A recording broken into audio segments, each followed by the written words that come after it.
चलो, जुलाई 2026 में प्रधानमंत्री नरेंद्र मोदी को जकार्ता का बितांग आदिपूर्ण सम्मान से सम्मानित किया गया।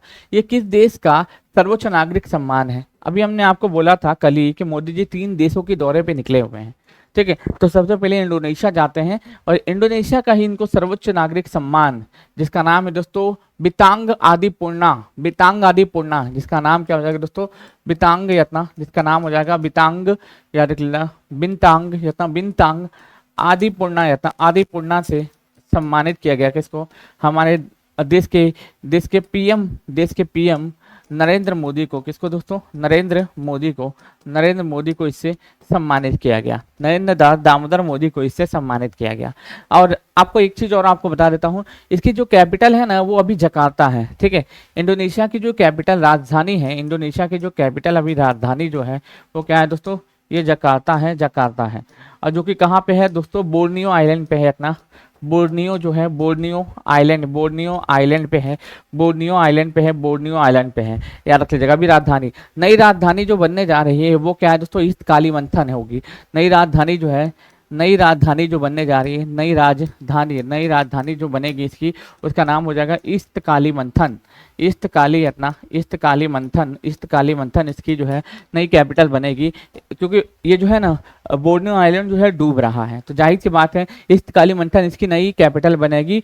और नई कैपिटल बने ईस्ट कालीमंथन इसकी नई राजधानी बनेगी, याद रख लीजिएगा। ईस्ट कालीमंथन इसकी नई राजधानी बनेगी, ये बात अवश्य याद रख लीजिएगा।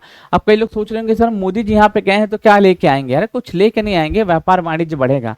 आसियान कंट्रीज के साथ हमारा व्यापार वाणिज्य बढ़ेगा। जो आसियान कंट्री है, कहता आसियान, आपको पता होगा आसियान की जो बैठक हो रही है 2026 में, वो कहाँ पे हो रही है दोस्तों? ये फिलीपींस में हो रही है। कहाँ पे दोस्तों? फिलीपींस में आसियान की इस बार बैठक हो रही है। तो इससे क्या होगा ना, आसियान कंट्रीज के साथ हमारा व्यापार वाणिज्य बढ़ेगा। आसियान कंट्री के साथ हमारा व्यापार वाणिज्य बढ़ेगा। बस इसी के लिए मोदी जी यहाँ पे गए हुए हैं। स्टेट ऑफ मलक्का पे हमारा एक बंदरगाह बनेगा। स्टेट ऑफ मलक्का आपको पता ही होगा, स्टेट ऑफ मलक्का जहाँ से व्यापार होता है, चीन का ट्रेड होता है, वहाँ पे एक बंदरगाह बनेगा जिसके ऊपर इंडोनेशिया प्लस भारत दोनों का अधिकार होगा। उसके साथ साथ IIM बेंगलुरु का सेंटर यहाँ पे खुलेगा। यहाँ पे आपको बता देता हूँ IIM बेंगलुरु जो है ना, IIM बेंगलुरु का अपना सेंटर, IIM बेंगलुरु का सेंटर यहाँ पे क्या किया जाएगा? ओपन किया जाएगा, ठीक है। ओपन किया जाएगा, ठीक है। व्यापार वाणिज्य को बढ़ाना, स्टेट ऑफ मलक्का पे बंदरगाह बनाना, ठीक है, जिस पर भारत और इसका इंडोनेशिया दोनों का एकाधिकार होगा। बस इसी उद्देश्य से मोदी जी यहाँ पे विजिट किए हैं। ठीक, चलिए, ठीक है, ये बात आप याद रख लीजिएगा, ठीक। अच्छा, इंडोनेशिया, इसके साथ हम लोग समुद्र शक्ति सैन्य अभ्यास करते हैं। इंडोनेशिया ये ब्रिक्स का ये जो ब्रिक्स आप देखते हो, इस ब्रिक्स का 10वां सदस्य बना है। इसके साथ आपको बता देता हूँ समुद्र शक्ति सैन्य अभ्यास तो करते ही हैं। और 70 यहाँ के जो प्रेसिडेंट हो जाएंगे उनका नाम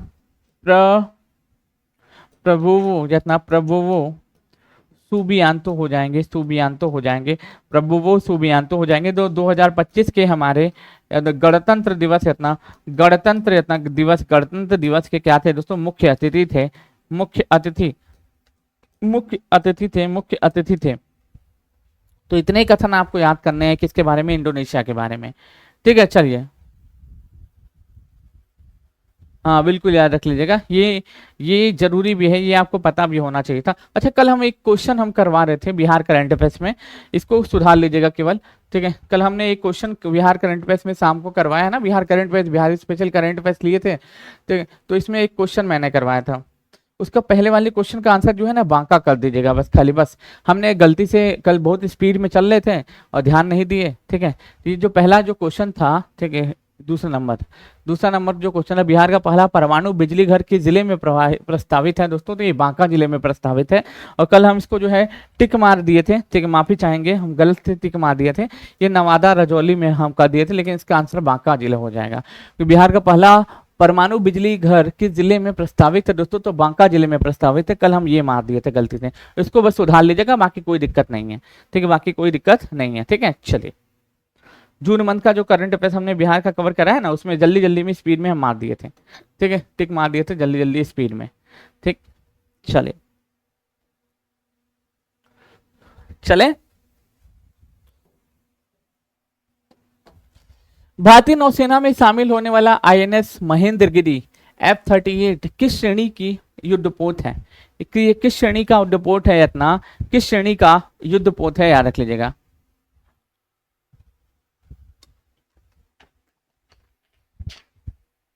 ये किस श्रेणी का युद्धपोत है, पहले बात तो याद रख लीजिएगा। इसको प्रोजेक्ट 17A के तहत इसको बनाया जा रहा है। ये पहला नहीं है, इसके पहले भी बहुत सारे आ चुके हैं। पहली बात, इसको जो है प्रोजेक्ट 17A के तहत बनाया जा रहा है और 12 जुलाई 2026 को इसको जो है भारतीय नौसेना को सौंप दिया जाएगा, ठीक है। और नौसेना के जो हेड अभी बनाए गए हैं, उनका नौसेना के जो नए चीफ बने हैं, उनका नाम हो जाएगा कृष्णा स्वामीनाथन हो जाएगा, कृष्णा स्वामीनाथन हो जाएगा। नौसेना दिवस की अगर मैं बात करूं कि नौसेना दिवस हम लोग कब मनाते हैं, तो नौसेना दिवस हम लोग हर साल 4 दिसंबर को मनाते हैं। 4 दिसंबर को नौसेना दिवस के रूप में सेलिब्रेट करते हैं। अब इसके बारे में आपको बता देता हूं, ध्यान से सुनिएगा, ठीक है। 12 जुलाई को ही किया जाएगा, 11 होगा 12 जुलाई होगा, आई थिंक 12 ही जुलाई होगा, ठीक है। अब इसके ऊपर जो है ना बराक मिसाइल और जो है ब्रह्मोस मिसाइल को हम लोग क्या कर सकते हैं, तैनात कर सकते हैं। इसके ऊपर हम लोग इसके ऊपर ब्रह्मोस मिसाइल प्लस बराक जो है, इसको क्या कर सकते हैं, इसके ऊपर हम लोग कैरी कर सकते हैं, याद रख लीजिएगा, ठीक है। और ये भी आपको पता होना चाहिए, जैसे कि इसमें पहला थोड़े है, इसके पहले जैसे कि इसमें जो है कई सारी पनडुब्बियां आई थी, कई सारी पनडुब्बियां इस प्रोजेक्ट 17A के तहत बनाई गई हैं, जैसे कि आईएनएस नीलगिरी, हिमगिरी, लिखते हुए चलेगा। जैसे कि प्रोजेक्ट 17A के तहत, जो प्रोजेक्ट 17A है प्रोजेक्ट 17A के तहत कई सारी पनडुब्बियां बनाई गई, जैसे आईएनएस इसमें आप देखोगे आईएनएस नीलगिरी है, आईएनएस नीलगिरी है, ठीक है। उसके बाद आप देखोगे आईएनएस नीलगिरी के बाद आपको मिलेगा हिमगिरी हो जाएगा, उसके बाद हिमगिरी हो जाएगा, ठीक है। आईएनएस नीलगिरी, हिमगिरी, आईएनएस हिमगिरी हो जाएगा, आईएनएस हिमगिरी हो जाएगा, नीलगिरी हो जाएगा, ठीक है। आईएनएस नीलगिरी, हिमगिरी, ये सब जो है आईएनएस जो है प्रोजेक्ट 17A के तहत जो बनाया गया है, याद रख लीजिएगा। उसके साथ साथ आप देखोगे हिमगिरी हो जाएगा, तारागिरी हो जाएगा, इसी 17A के तहत बनाया गया दोस्तों, तारागिरी हो जाए, लिखते हुए चलेगा। आईएनएस तारागिरी हो जाएगा, आईएनएस तारागिरी हो जाएगा, आईएनएस दूनागिरी हो जाएगा। इसमें आप देखोगे आईएनएस दूनागिरी हो जाएगा, कुल 7 है, कुल 7 है। और उसके बाद देखोगे आईएनएस विंध्यागिरी हो जाएगा, ठीक है, आईएनएस विंध्यागिरी हो जाएगा, आईएनएस विंध्यागिरी हो जाएगा, 1 2 3 4 5, अच्छा 4 1 5, तो आईएनएस विंध्यागिरी हो जाएगा। और ये तो एक तो मिल ही रहा है हमारे को, ठीक है, आईएनएस महेंद्रगिरी। पहला तो आईएनएस नीलगिरी ही था, इसमें आगे पूछे कि पहला कौन था दोस्तों, आईएनएस नीलगिरी ही था, ठीक है। पहला जो आईएनएस नीलगिरी ही था, ठीक है, याद कर लीजिएगा। उदयगिरी का नाम सुना, उदयगिरी, आईएनएस उदयगिरी हो जाएगा। और एक है आपका आईएनएस महेंद्रगिरी,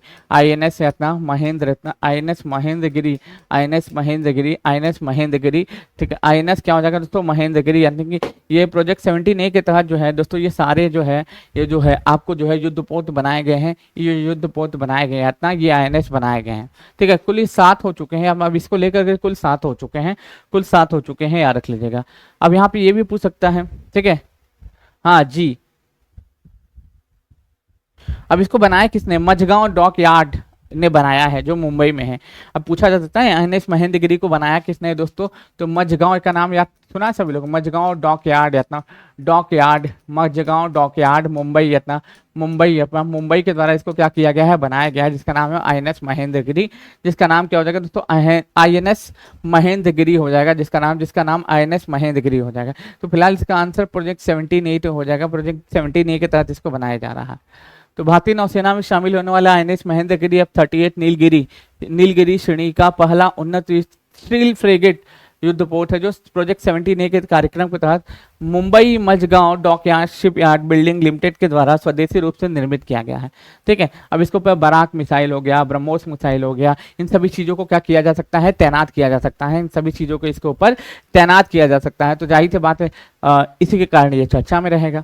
पेपर में मालूम है क्या क्वेश्चन बनेगा, पेपर में क्वेश्चन मालूम है क्या पूछेगा कि प्रोजेक्ट 17A के तहत कौन कौन सा आईएनएस बनाया गया।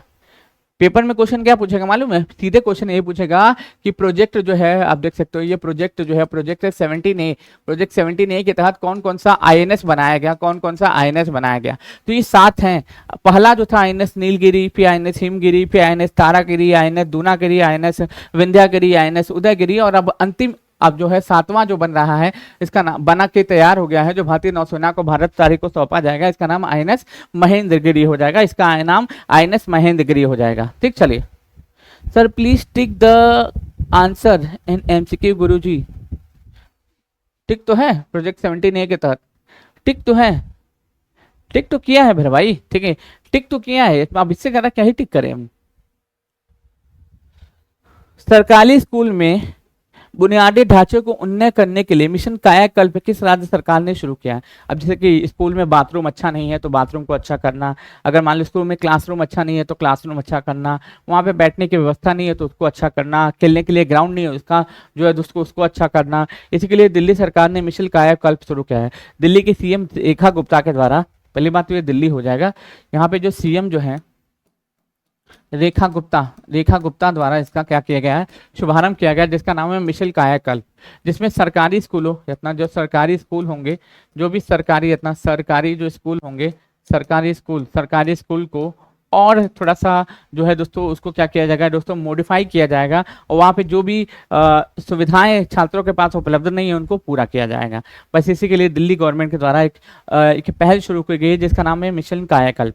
अच्छा, जब हम दिल्ली की बात करते हैं इतना दिल्ली, जब हम लोग दिल्ली की बात करते हैं इतना दिल्ली, तो इसका पुराना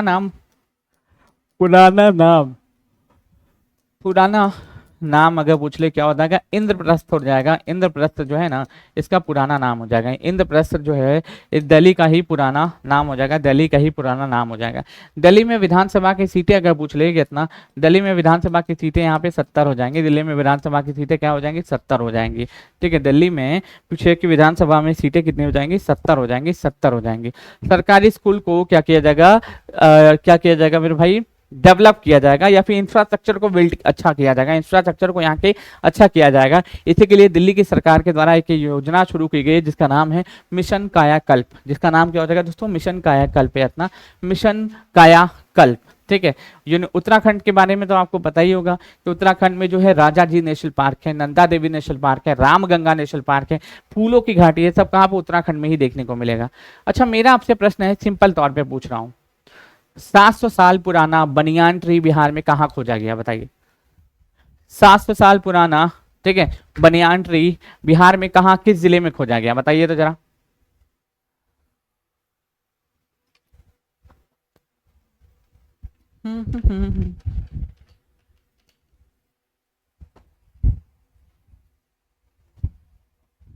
बताइए। मुंगेर में, बिल्कुल इतना क्या हो जाएगा, मुंगेर मुंगेर मुंगेर मुंगेर, एकदम सही बात है, मुंगेर हो जाएगा। 6 से 7 जुलाई को BRICS head of anti drug agency की मीटिंग का आयोजन कहाँ किया जा रहा है। आपको शायद पता ना हो तो बता देता हूँ, ये इतना जो ब्रिक्स है, ब्रिक्स 2026 को होस्ट कौन कर रहा है दोस्तों, भारत कर रहा है, भारत कर रहा है। 2025 को होस्ट कौन किया था दोस्तों, ब्राजील किया था, कौन किया था दोस्तों, ब्राजील किया था, ब्राजील किया था। 2025 में होस्ट कौन किया था दोस्तों, ब्राजील किया था। और ये जो इस बार की जो समिट्स हो रही है, ये कौन से नंबर की समिट्स है, ये भी तो पूछ सकता है, ये कौन से नंबर की समिट्स है, तो 18वीं बैठक है, इस बार 18वीं बैठक है। और जो शेरपा बने हैं ना, ठीक है, शेरपा, इसके जो शेरपा बनाए गए हैं, शेरपा बनाए गए हैं ब्रिक्स के, वो है सुधाकर दलेला, सुधाकर यत्ना दलेला, सुधाकर दलेला, ये क्या है दोस्तों, शेरपा है। की पॉइंट, तो पहली बात तो ये 6 से 7 जुलाई को ब्रिक्स के head of anti drug agency की मीटिंग का आयोजन कहाँ किया जाए, तो असम में किया जा रहा है। असम कहाँ मतलब गुवाहाटी में किया जा रहा है, कहाँ पे दोस्तों, गुवाहाटी में किया जा रहा है। और गुवाहाटी पड़ता कहाँ पे है दोस्तों, असम में पड़ता है। कहाँ पे, असम में पड़ता है।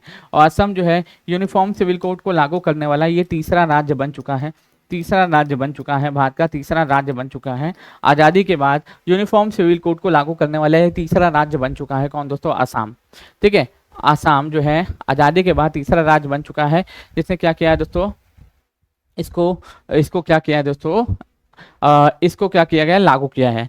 अब जैसे कि गुवाहाटी जो है ना, ये ब्रह्मपुत्रा नदी के तट पर स्थित है ना, जो गुवाहाटी आप देखोगे यहीं पे ब्रह्मपुत्रा नदी बहती है, ब्रह्मपुत्रा नदी बहती है। और यहीं पे मंदिर है दोस्तों, कामरूप कामाख्या देवी टेम्पल, कामरूप यतना, कामरूप कामाख्या, कामाख्या कामाख्या देवी, कामरूप कामाख्या देवी मंदिर है। और यहीं पे क्या होता है दोस्तों, अम्बुबाची मेले का आयोजन भी होता है। यहीं पे आप देखिएगा अम्बुबाची जो मेला होता है ना, अम्बुबाची मेले का जो आयोजन होता है वो भी कहाँ पे होता है, अब वो भी यहीं पे होता है। हालांकि असम में ही क्या होता है दोस्तों, असम में ही आप देखिएगा तो बिहू फेस्टिवल भी होता है, बिहू फेस्टिवल भी होता है। ठीक है, और ब्रिक्स में अभी वर्तमान समय में तो देशों की संख्या 10 है, लेकिन हाँ 11वां मेंबर इसमें जुड़ने वाला है। जो सबमिट होगी मेन, ठीक, उसमें जो है 11वां मेंबर जुड़ने वाला है। अब जाहिर सी बात है ब्रिक्स में की समिट्स भारत में हो रही, तो एंटी ड्रग एजेंसी, एग्रीकल्चर, विदेश मंत्रियों की कई सारी समिट एक साथ आयोजित की जाती है। तो इसमें से एक जो है एंटी ड्रग एजेंसी की जो बैठक है, ये गुवाहाटी असम में आयोजित की गई, गुवाहाटी असम में आयोजित की गई। इतना आपको याद रख लेना है, ठीक है, इतना आपको याद रख लेना है। भारत का पहला फसाई प्रमाणित ईट राइट कैंपस कौन सा हवाई अड्डा बना है? तो कोई पहली बात तो इस नाम लगा, food security standard authority of India. ठीक है, इसके लिए जो एक्ट आता है ना, इसके लिए जो एक्ट आता है वो कब आता है, 2008 में आता है। इसके लिए जो एक्ट आता है, सॉरी 2006 में इसके लिए एक्ट आता है, 2006 में इसके लिए क्या आता है दोस्तों, एक्ट आता है। 2006 में इसके लिए क्या आता है दोस्तों, एक्ट आता है। ठीक है, 2008 से ये काम करना शुरू करता है, 2008 से ये 2008 से क्या करता है दोस्तों, काम करना शुरू करता है।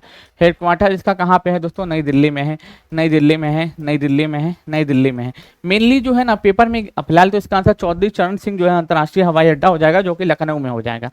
अब जैसे कि एग्जाम्पल के तौर पे मैं आपको यहाँ पे चीजें एक बताता हूँ। अच्छा, कोई भी खाने पीने का प्रोडक्ट आप जब आप खरीदते हो तो पीछे लिखा रहता है ना फसाई द्वारा प्रमाणित, यानी कि आपने क्लीननेस का, सफाई का, और जो है बेस्ट फूड यहाँ पे मिलता है, इसलिए पीछे फसाई द्वारा प्रमाणित सर्टिफिकेट लिखा बना रहता है। अब होता क्या मेरे भाई, ध्यान से सुनेगा, इसका फुल फॉर्म जो है food security standard authority of India, इसका फुल फॉर्म होता है। पेपर में जो है ना, इसकी स्थापना से छोड़ो, इसके जो है ना फुल फॉर्म से ज्यादा प्रश्न आता है कि जो फुल फॉर्म थोड़ा सा अजीब है, food security standard authority of India, इसका क्या हो जाएगा, फुल फॉर्म हो जाएगा। इसके क्या हो जाएगा, फुल फॉर्म हो जाएगा। 2006 में एक्ट आता है, 2008 से काम करना शुरू करता है। नई दिल्ली में इसका हेडक्वार्टर है, और ये जो है खाने पीने की चीजें, प्रोडक्ट जहाँ पे अच्छा मिलता है, साफ सफाई के साथ मिलता है, वहाँ पे ये सर्टिफिकेट ये प्रदान करता है, वहाँ पे ये सर्टिफिकेट ये प्रदान करता है। और इस बार का जो सर्टिफिकेट गया है चौधरी चरण सिंह अंतर्राष्ट्रीय हवाई अड्डे को गया है, जो कि लखनऊ में है, जो कि लखनऊ में है, जो कि लखनऊ में है। ठीक है, याद रख लीजिएगा, जो कि कहाँ पे, लखनऊ में। और लखनऊ कौन से नदी के किनारे स्थित है दोस्तों, गोमती नदी के किनारे स्थित है। ये गोमती नदी के तट पे स्थित है, कौन है आपका, लखनऊ। पूछा जा सकता है कि भैया लखनऊ किस नदी के किनारे स्थित है, तो लखनऊ गोमती नदी के किनारे स्थित है। लखनऊ कहाँ पे दोस्तों, ये गोमती नदी के तट पर स्थित है, गोमती नदी के तट पर स्थित है। पेपर में सीधे तौर पे क्वेश्चन यही पूछेगा, इतना पेपर में सीधे तौर पे प्रश्न यही पूछेगा कि भैया जो है सर जी ये बताइए कि गोमती नदी, लखनऊ किस नदी के किनारे स्थित है, लखनऊ किस नदी के किनारे स्थित है, लखनऊ जो है ये किस नदी के किनारे स्थित है दोस्तों, ये गोमती नदी के तट पर स्थित है, गोमती नदी के तट पे स्थित है। जुलाई 2026 में 76 वर्ष की आयु में निधन होने वाले ब्रिजमैन ऑफ इंडिया के नाम से प्रसिद्ध व्यक्ति कौन थे? ठीक है, ये तो कला के क्षेत्र से संबंधित है, ये तो कला के क्षेत्र से संबंधित है, साहित्य के क्षेत्र से संबंधित है। इनका नाम भूपेन हजारिका हो जाएगा। सलीम अली, इनको बर्डमैन ऑफ इंडिया कहते हैं, बर्डमैन कहता हूँ, Birdman of India, Birdman of India कहते हैं, बर्डमैन ऑफ इंडिया कहते हैं। ठीक है, इनका नाम गिरीश भारद्वाज हो जाएगा। कैलाश श्रृंखला, इनको टाइगर मैन कहता, टाइगर मैन रहता, टाइगर मैन ऑफ इंडिया कहते थे। और ब्रिज मैन ऑफ इंडिया के नाम से गिरीश भारद्वाज को जाना जाता है, गिरीश भारद्वाज को जाना जाता है। 76 वर्ष की आयु में इनका कर्नाटका में निधन हो गया है। इतना 76 साल, इतना 76 साल की आयु में 76 साल की आयु में इतना 76 साल की आयु में क्या हो चुका है इनका, कर्नाटका इतना कर्नाटका में क्या हो गया दोस्तों, निधन हो गया। कर्नाटका में इनका क्या हो गया, निधन हो गया। इन्होंने 1989 में पहला ब्रिज बनाया था। 1989 में इन्होंने क्या किया था दोस्तों, पहला ब्रिज बनाया था, पहला ब्रिज बनाया था। तो पहला क्या है दोस्तों, पहला जो है ब्रिज इन्होंने बनाया था, पहला जो ब्रिज बनाया था वो भी कहाँ पे, कर्नाटका में बनाया था, वो भी कहाँ पे, कर्नाटका में बनाया था, कर्नाटका में बनाया था। और किस नदी पे बनाया था, तो पयासनी नदी पे बनाया था। कहाँ पे दोस्तों, जो पयासनी नदी है ना, पयासनी प्यासनी नदी के ऊपर इतना इन्होंने पहला ब्रिज बनाया था इतना 1989 में। और अभी इनका ही जो है 76 वर्ष की आयु में निधन हो गया, जिसके बाद ये चर्चा में आए हैं। ठीक है, जिसके बाद ये चर्चा में आए हैं, याद रख लीजिएगा। सस्पेंशन ब्रिज, अब पेपर में यही क्वेश्चन नहीं पूछेगा कब मरे, पूछेगा इनको कौन सा अवार्ड मिला था। 2017 में इनको पद्मश्री अवार्ड से सम्मानित किया गया था, याद रख लीजिएगा। 2017 में इनको क्या मिला था दोस्तों, जो पद्मश्री है ना, पद्मश्री इतना पद्मश्री अवार्ड से इनको 2017 में क्या किया गया था, सम्मानित किया गया था। पद्मश्री अवार्ड से इनको 2017 में सम्मानित किया गया था। मेन पॉइंट तो इस पे ही फोकस करना है कि 2017 में इनको पद्मश्री अवार्ड से क्या किया गया था, सम्मानित किया गया था। फिलहाल इनका नाम गिरीश भारद्वाज हो जाएगा, गिरीश भारद्वाज हो जाएगा। क्लियर है। जुलाई 2026 में विश्व बैंक द्वारा जारी किए गए वार्षिक आय वर्गीकरण में भारत को किस श्रेणी में रखा गया है, बताइए। हमारा जो इंडिया है इसको किस श्रेणी में रखा गया है, इंडिया जो है उसको किस श्रेणी में रखा गया है। तो भारत का चौथा सर्वोच्च नागरिक सम्मान जो है ना वो पद्मश्री ही है।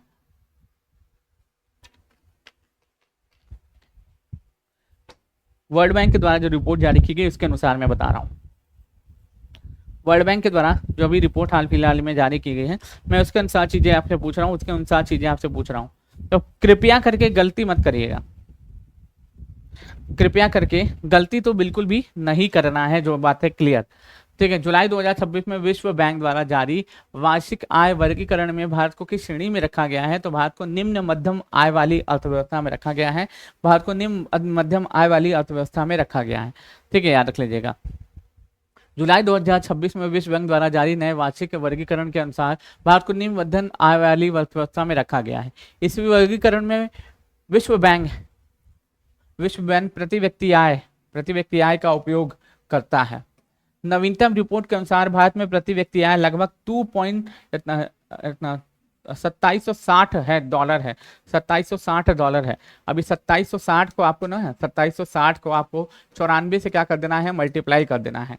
यहाँ जो होगा वही आपको क्या हो जाएगा दोस्तों, ये हमारा जो है पर कैपिटा इनकम निकल के आ जाएगा, जो 1106 से बढ़कर इतना 4600 के बीच में है।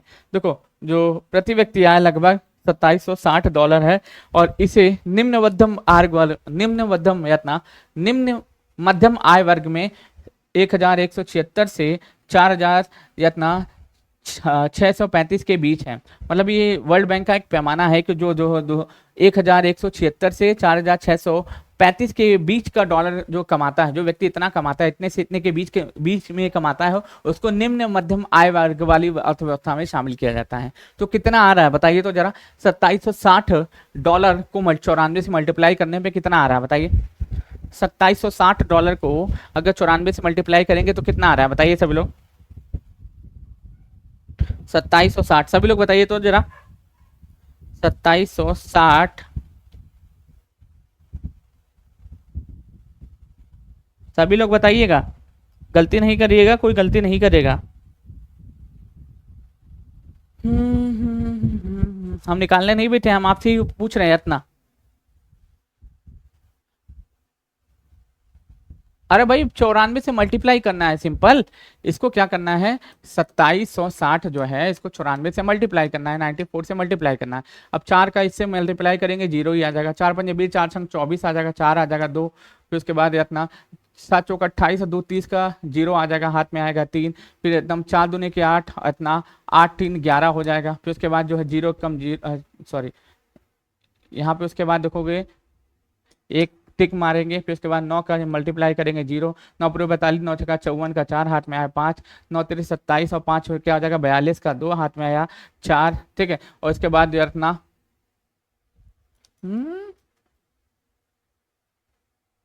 कुछ तो गड़बड़ा रहा है, कुछ तो गड़बड़ा रहा है, कुछ तो गड़बड़ा रहा है। आराम से आप करके बताइए ना, इतना जल्दी मेरे से नहीं होता है। तो इतना 25,900 क्या हो जाएगा, 25, 94, 40, यही है भारत के प्रति व्यक्ति आय। 25, 94 इतना 40, 25, 94, 40 है, मतलब कि हर साल प्रति व्यक्ति इतना ही कमाता है, इतना ही कमाता है। एक बार हम भी देख लेते हैं, 27 इतना 160 मल्टीप्लाई 94, तो इतना 0, 4 का 0 से मल्टीप्लाई किया तो 0 ही आएगा। 4 पंजे 20, 4 छंग 24 का 4 आएगा, हाथ में आया 2, 4 7 चौक 28, 2 30 का 0 हाथ में आया 3, ठीक है। अब इसके बाद देखो 4 दूनी के 8, 3 11, ठीक है, पूरा 11 लिख दिए, यहाँ पे ऐसे टिक मारा। फिर 9 का 0 से मल्टीप्लाई 0, 9 पूरे 45, 9 छक्का 54 का 4 हाथ में आया है 5, ठीक है। 9 पूरे 45, 9 छक्का 54, 9 सत्ते 63 और 5 क्या हो जाएगा 68 का 8 हाथ में आया 6, ठीक है, हाथ में आया 6। फिर उसके बाद देखोगे 9 दूनी 18, 18 6 24, ठीक है, 18 6 24। अब इसको प्लस कर देना है, यानी 4 एकम 4, 4 एकम 4, 8 एक 9, 4 एक 5 और 2 कम 2, यानी कि 25,000, ठीक है। क्या आ जाएगा दोस्तों 25,000, 25, 94, 40, यानी कि 2,59,440 हो जाएगा, 2,59,440 हो जाएगा, 2,59,440 हो जाएगा, 2,59,440 हो जाएगा, 2,59,000 बिल्कुल इतना 25, 94, 40, बिल्कुल 25, 94, 40, 25, 94, 40, ठीक है। इतना ही है प्रति व्यक्ति आय इतना, और इतना जो साल भर का इनकम है, मतलब कि ये प्रति व्यक्ति आय थोड़ा सा ज़्यादा ही आ जा रहा है, इतना ही ज़्यादा ही आ जा रहा है, लेकिन फिर भी थोड़ा सा ज़्यादा ही आ जा रहा है याद रखना, लेकिन ये सालाना है, याद रख लीजिएगा। तो 2,59,440 प्रति व्यक्ति आय है, याद रख लीजिएगा, जिसको हम लोग निम्न मध्यम आय वर्ग वाली अर्थव्यवस्था में रखते हैं। सिक्किम की पर्वतारोही तेत्सिंग चोडीन ने यूरोप की किस चोटी की फतह की है? यूरोप की किस चोटी पर फतह की है, रख लीजिएगा, तो माउंट एल्बरस, इतना माउंट एल्बरस पे फतह की है, माउंट एल्बरस पे फतह की है, याद रख लीजिएगा। सिक्किम की पर्वतारोही तेत्सिंग चोडेन, या हम चोडेन, रूस में स्थित यूरोप की सबसे ऊंची चोटी माउंट एल्बरस, जिसकी ऊंचाई 5642 मीटर है, इसको फतह किया है। यह उपलब्धि उन्होंने जो है 7 समिट्स, दुनिया के 7 महाद्वीपों की सबसे ऊंची चोटियों पर चढ़ने के अभियान के तहत पूरा किया है। अच्छा, विश्व की सबसे ऊंची पर्वत चोटी जो है ना माउंट एवरेस्ट है। विश्व की सबसे ऊंची पर्वत चोटी जो है ना वो क्या हो जाएगी दोस्तों, माउंट एवरेस्ट हो जाएगी, माउंट एवरेस्ट हो जाएगी। विश्व की सबसे ऊंची पर्वत चोटी का नाम क्या हो जाएगा दोस्तों, माउंट एवरेस्ट हो जाएगा, माउंट एवरेस्ट हो जाएगा, माउंट एवरेस्ट हो जाएगा। अब जैसे 7 महाद्वीपों की 7 पर्वत चोटियां, अब जैसे एशिया की सबसे ऊंची पर्वत चोटी क्या हो जाएगा दोस्तों, एशिया में हिमालय पड़ेगा, और हिमालय की सबसे ऊंची पर्वत चोटी का नाम क्या हो जाएगा दोस्तों, माउंट एवरेस्ट हो जाएगा, जिसकी ऊंचाई 8,848 मीटर है, फीट में बोले तो 29,032 फीट हो जाएगा। दक्षिणी अमेरिका में एंडीज पर्वतमाला है, दक्षिणी अमेरिका में एंडीज पर्वतमाला है, और एंडीज पर्वतमाला की सबसे ऊंची पर्वत चोटी का नाम अगर पूछे तो माउंट अकांकागुआ हो जाएगा, जिसकी ऊंचाई 6,962 मीटर है, और फीट में 22,841 हो जाएगा, ठीक है। उसके बाद उत्तरी अमेरिका में अलास्का श्रेणी है रत्ना, जो छोटी देनाली के नाम से जानी जाती है, इसकी ऊंचाई 6,194 मीटर है, 6,194 मीटर है। अफ्रीका महाद्वीप में आप जाइएगा तो उल्हू शिखर है, उल्हू शिखर है, लेकिन ये अफ्रीका महाद्वीप में ये गलत बोल रहा है, इतने अफ्रीका महाद्वीप में ये गलत बोल रहा है, क्योंकि अफ्रीका महाद्वीप की सबसे ऊंची पर्वत चोटी जो माउंट किलीमंजारो है, ये क्या हो जाएगा माउंट, इतना माउंट किलीमंजारो है, mount Kilimanjaro, mount Kilimanjaro, mount Kilimanjaro, mount Kilimanjaro है, माउंट किलीमंजारो है, माउंट किलीमंजारो है। उत्तरी अमेरिका की सबसे ऊंची पर्वत चोटी का नाम बताइए तो जरा, कुछ कुछ तो गलतियां हैं इसमें, कुछ कुछ तो गलतियां हैं इतना। और यूरोप की इतना माउंट एल्बरस जो है सबसे ऊंची पर्वत चोटी, जिसकी ऊंचाई जो है 5,642 मीटर है, और काकेशक पर्वत श्रेणी का ये हिस्सा है, काकेशक पर्वत श्रेणी का ये हिस्सा है, काकेशक पर्वत श्रेणी का हिस्सा है। दक्षिणी अमेरिका की सबसे ऊंची पर्वत चोटी का नाम क्या है? अच्छा, दक्षिणी अमेरिका में तो एकांकागुआ ही हो जाएगा ना। उत्तरी अमेरिका की सबसे ऊंची पर्वत चोटी का नाम क्या है? क्योंकि दक्षिणी अमेरिका का तो एंडीज एकदम सही है, हमें उत्तरी अमेरिका के बारे में जानना है, इसमें थोड़ा सा हमको जो है डाउट हो रहा है, लेकिन फिर भी हम लोग चेक कर लेंगे, ठीक है, सही बात सही है, अलास्का श्रेणी का ही हिस्सा है, और चोटी जो है देनाली हो जाएगा, जिसकी ऊंचाई 6,194 मीटर हो जाएगा। अंटार्कटिका, यहाँ पे एल्थवर्ड्स पर्वत है, और इसकी सबसे ऊंची चोटी मिंसन है, जो 4,892 मीटर ऊंचा है, याद रख लीजिएगा। तो 4892 मीटर ऊंचा है। अब वहीं आप देखोगे ऑस्ट्रेलिया ग्रेट डिवाइडिंग रेंज आपको यहाँ पे देखने को मिलेगा। इसकी सबसे ऊंची पर्वत चोटी माउंट कोसिस्को हो जाएगी, माउंट कोसिस्को हो जाएगी, जिसकी ऊंचाई 2228 मीटर है, 2228 मीटर है, 2228 मीटर है। अभी सातों महाद्वीपों की जो सबसे ऊंची पर्वत चोटियां हैं ना, वो मैं आपके सामने एक लिस्ट में लाया हूँ। इसको मिटा देता हूँ, ये सीधा पीडीएफ दे दूंगा, सीधे याद कर लेना, कुछ इधर उधर चेंजमेंट मत करना, कुछ भी चेंजमेंट मत करना है, कुछ भी चेंजमेंट मत करिएगा। हाल ही में किस देश में लगभग 2000 साल पुरानी ब्राह्मी लिपि की भांति सोने की अंगूठी खोजी गई है? बताइए कहाँ खोजी गई है, कहाँ पे खोजी गई है, बताइए ये कहाँ पे खोजी गई है? मतलब 2000 पुरानी जो है ना एक अंगूठी है, 2000 साल पुरानी, मतलब जो है दोस्तों अंगूठी खोजी गई है। किसकी दोस्तों? ये ब्राह्मी लिपि, याद रख लीजिएगा। हाल ही में किस देश में लगभग 2000 साल पुरानी ब्राह्मी लिपि की भांति सोने की अंगूठी खोजी गई है? ठीक है, इसे अंगूठी ऐसे पहनाएंगे, ऐसे पहनाएंगे, याद हो गया भैया, ठीक है, याद रख लीजिएगा। थाईलैंड हो जाएगा, क्या हो जाएगा? थाईलैंड। इसकी कैपिटल क्या हो जाएगी दोस्तों? बैंकॉक हो जाएगी। इसकी कैपिटल क्या हो जाएगी? बैंकॉक हो जाएगी। ठीक है, थाईलैंड के साथ हम लोग मैत्री सैन्य अभ्यास करते हैं। मैत्री सैन्य अभ्यास, मैत्री सैन्य अभ्यास जो है ना, हम लोग इसी देश के साथ करते हैं, जिसका नाम क्या हो जाएगा दोस्तों? थाईलैंड हो जाएगा। मैत्री सैन्य अभ्यास की अगर मैं बात करूँ तो हम लोग इसी कंट्रीज के साथ करते हैं, जिसका नाम क्या हो जाएगा दोस्तों? थाईलैंड हो जाएगा, जिसका नाम क्या हो जाएगा दोस्तों? थाईलैंड हो जाएगा। मैत्री सैन्य अभ्यास हम लोग किसी देश के साथ करते हैं तो उसका नाम हो जाएगा थाईलैंड, थाईलैंड, थाईलैंड, थाईलैंड हो जाएगा। इसके साथ हम लोग मैत्री सैन्य अभ्यास हम लोग करते हैं। ठीक, चलो। तो हाल ही में थाईलैंड में लगभग 2000 साल पुरानी सोने की अंगूठियां खोजी गई हैं, जो पश्चिमी थाईलैंड के पेच चाबूरी प्रांत में के डॉन थाई योंग पुरातात्विक स्थल में मानव कंकाल के अवशेष के रूप में मिली हैं। इन अंगूठियों में से एक जो है प्राचीन भारतीय ब्राह्मी लिपि पर खुदी हुई है। हाल ही में हरियाणा का पहला फल जिसे जीआई टैग मिला, उसका नाम क्या हो जाएगा? मतलब हरियाणा का पहला फल है, देखो ये बलम खीरा तो होगा नहीं, क्योंकि ये मध्य प्रदेश से संबंधित है। तेजपुर लीची होगा नहीं, ये असम से संबंधित है। ठीक है, बावन बुटीक साड़ी होगा नहीं, ये नालंदा से संबंधित है, ये नालंदा से संबंधित। तो ले दे के बचता कौन है? सिरसा केन। देखिए हाल ही में हरियाणा का पहला फल, हरियाणा का पहला फल कौन सा है जिसे जीआई टैग मिला है? इसका नाम सिरसा किन हो जाएगा, सिरसा किन हो जाएगा। हरियाणा का पहला फल होगा जिसे क्या मिला है? ज्योग्राफिकल आइडेंटिफिकेशन, यानी कि जीआई टैग मिला है। जिसे क्या मिला है मेरे भाई? जीआई टैग मिला है, यानी कि ज्योग्राफिकल आइडेंटिफिकेशन दिया गया है, ज्योग्राफिकल आइडेंटिफिकेशन दिया गया है, जिसको हम लोग साधारण भाषा में भौगोलिक संकेतक कहते हैं। हिंदी में इसको शुद्ध हिंदी भाषा में हम लोग क्या कहते हैं दोस्तों? भौगोलिक संकेतक कहते हैं, भौगोलिक संकेतक कहते हैं। 1999 में जो अधिनियम आता है, 2003-4 में पहला जीआई टैग किसको? दार्जिलिंग के टी को मिलता है, जो कि वेस्ट बंगाल से संबंधित है। फिर अभी तो वर्तमान समय में जीआई टैग की संख्या हद से ज्यादा हो चुकी है। हाल ही में हरियाणा का सिरसा किन्नू को भौगोलिक जीआई टैग प्राप्त हुआ है। यह उपलब्धि हासिल करने वाला सिरसा किन्नू राज्य का पहला ब्रिटिश फल है, विशिष्ट फल है। अपनी अनूठी मिठास और रसदार गुणों से भरपूर। हम आपको इसको खोल के दिखाते हैं, सिरसा किन्नू इतना आपको दिखाते हैं। थोड़ा सा सुबेरे सुबेरे जी ललचाई, ठीक है, जीप लपलपाई, सिरसा किन्नू, सिरसा किन्नू, ठीक है, सिरसा किन्नू जीआई टैग, सिरसा किन्नू जीआई टैग। अब तुमको समझ में आएगा कि जो है सुबह सुबह जो है भूख लगने का नतीजा क्या होता है। देखिए यही है सिरसा किन्नू, देख रहे हो ना विनोद, याद रखना, यही है सिरसा किन्नू, जिसको क्या मिला है दोस्तों? जीआई टैग मिला है। जिसको क्या मिला है दोस्तों? जीआई टैग मिला है, सिरसा किन्नू।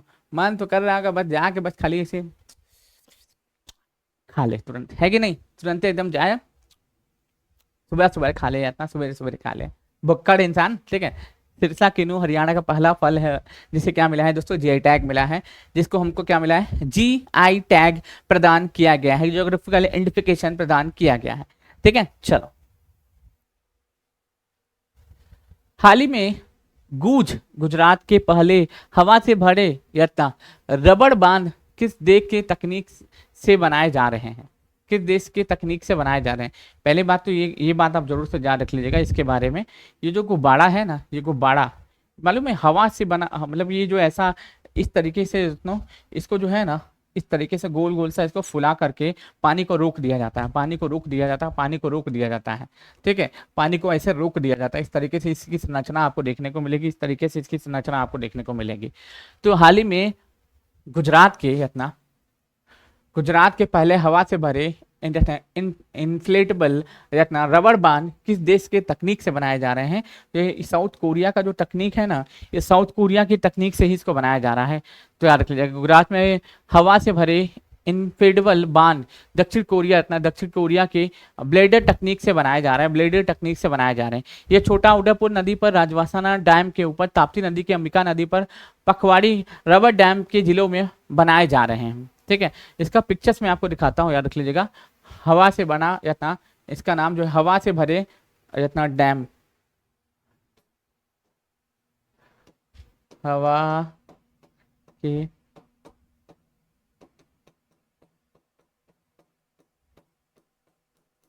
जाहिर सी बात है, ये टेक्निक जो है ना हमारी तो है नहीं, ये टेक्निक हमारी तो है नहीं। ठीक है, हम लोग इतना सोचते भी नहीं है, हम लोग है।